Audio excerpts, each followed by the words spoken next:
viendo las notas que nos suministraba nuestro productor, hacía referencia a otros elementos que había revelado este estudio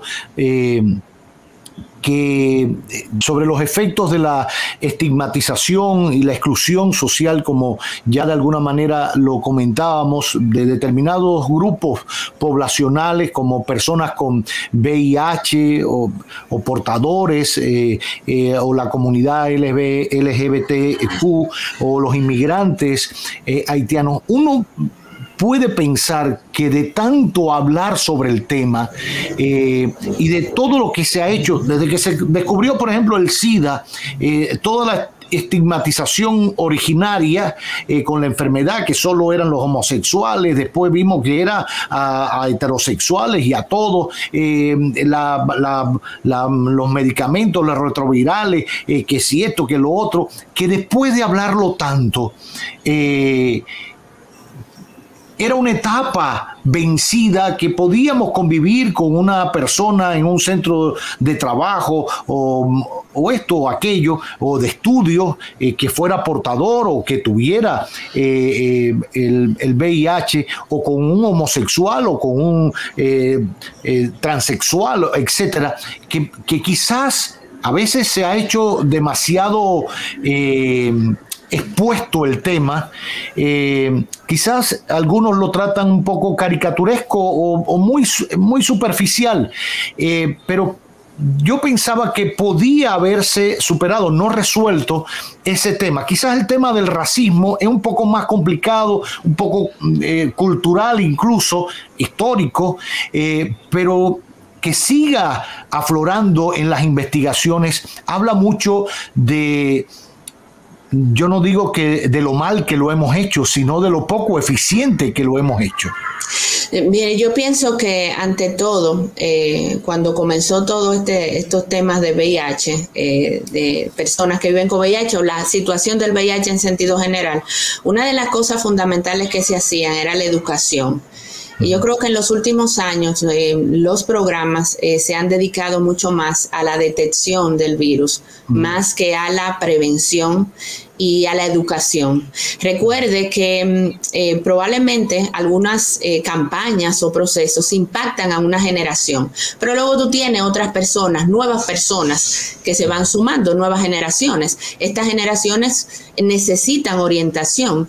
Entonces se complejiza mucho más muchas veces por el tema también racial. Es decir, parte de lo que vimos en la investigación es cómo las personas viviendo con VIH, muchas veces haitianas o descendientes de haitianos, muchas veces por el tema de la persecución, si muchos de estos grupos son perseguidos, no pueden acceder o ir, digamos, a los lugares a buscar sus medicamentos o hacerse las pruebas. Pero también persisten mitos alrededor del VIH. A pesar de los años, y usted tiene toda la razón, las personas que trabajamos en esta área todavía nos sorprendemos cómo eso persiste. Es decir, el cambio de comportamiento toma mucho tiempo, mucho tiempo. Las personas que trabajamos en esta área sabemos lo difícil que es que las personas cambiemos nuestro comportamiento. De hecho, ustedes solamente pueden mirarse a ustedes.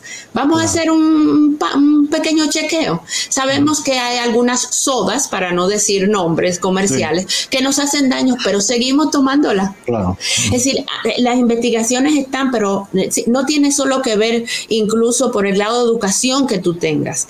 Impactan muchísimos elementos de percepción, psicológicos, etcétera. Y no quiero dejar de mencionar esta parte que usted llama la atención. Para nosotros fue muy importante identificar el hecho de que muchas de estas organizaciones, parte de sus traumas, tienen mucho que ver con la persecución que están teniendo por el hecho de trabajar con estas poblaciones. Sí. Si yo trabajo con estas poblaciones, soy perseguida, digamos, soy humillado muchas veces, señalado, cuestionado, hasta perseguido. Exactamente. Y esa persecución muchas veces limita limita en muchas cosas y afecta obviamente psicológicamente a estas personas por trabajar con poblaciones que simplemente lo único que están pidiendo es que se les reconozcan sus derechos y que puedan vivir en una sociedad de paz.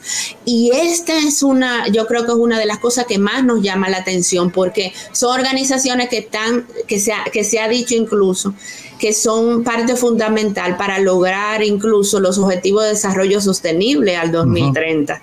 Entonces, ¿qué vamos a hacer también para proteger a estos trabajadores y trabajadoras comunitarias?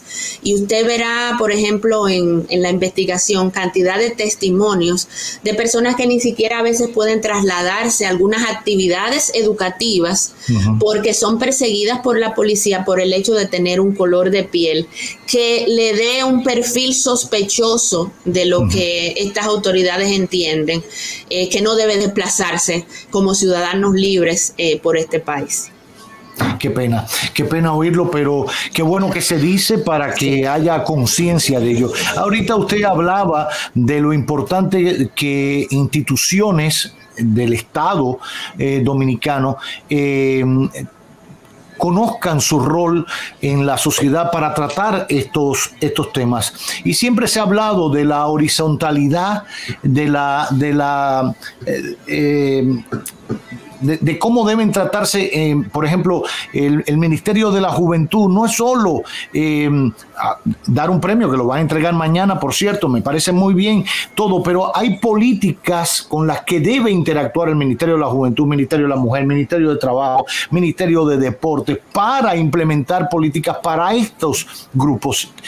¿Tendrán acceso estos ministerios a estos resultados de la investigación? ¿Se lo han ofrecido ustedes? ¿Han estado dispuestos incluso a acompañarlos? Porque a veces el tema de la política lleva a ciertas posiciones a gente que pasan por allí sin saber qué han pasado y tienen poco conocimiento de las herramientas científicas por demás para poder instrumentar políticas. Ya no es un problema de que la investigación la hizo fulano que es de este partido. No, vamos a olvidarnos de eso. Estamos hablando de instituciones reconocidas con respaldo internacional que dedican recursos para levantar esta información. De nada vale que la levantemos y no obremos. Si no se aplica. Exacto. Claro, parte de la implementación de este proceso va a tener como inicialmente 3 componentes.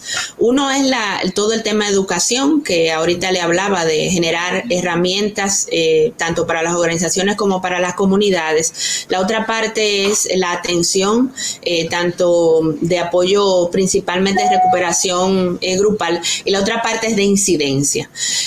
Todas las organizaciones o los ministerios que usted ha nombrado fueron invitados para que participaran. El Ministerio de la Mujer participó, estuvo ahí presente, se invitó también al Ministerio de la Juventud. Yo creo que nos toca de que si Mahoma no va a la montaña, va a la otra, ¿verdad? Claro. Entonces, ese es el trabajo que nos toca ahora.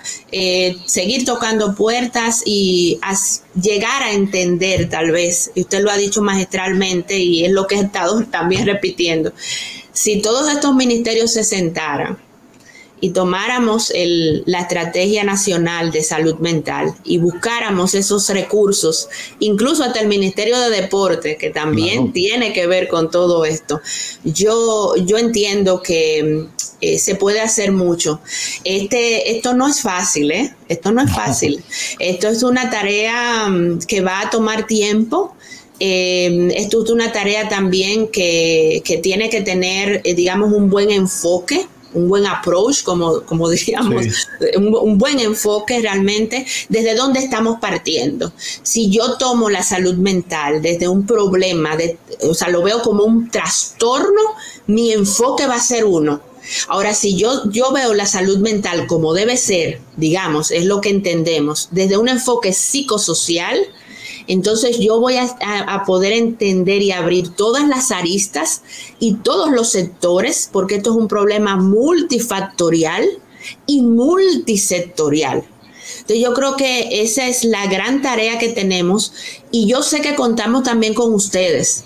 El que ustedes puedan tener esa voz y podamos en algún momento sentarnos en una mesa no solamente de discusión, sino de que podamos ir viendo ya algunas evidencias que estamos teniendo en el trabajo en la comunidad y otras organizaciones que están haciendo un trabajo donde pueden mostrar que esto es efectivo. Y nada mejor, como usted dice, que nos basemos en evidencia. Y yo creo que esta investigación nos lanza por primera vez un documento donde, digamos, hemos condensado una problemática que conocemos, que sabemos. Usted sabe que estamos agotados. Claro, sí. No estamos descubriendo nada nuevo, claro. Pero sí le estamos diciendo que si eso sigue así, las personas que cuidan a otras personas, ¿quién las va a cuidar? ¿Quién va a hacer ese trabajo? Entonces es parte de nuestro desarrollo y necesitamos cuidar a las demás personas, pero el cuidado también es político. Claro. Y por eso este informe no tiene otro nombre, se llama Invisibles y Olvidadas, los claro. riesgos y las necesidades que tienen estas organizaciones. Y cuidarnos es político, es claro. un deber.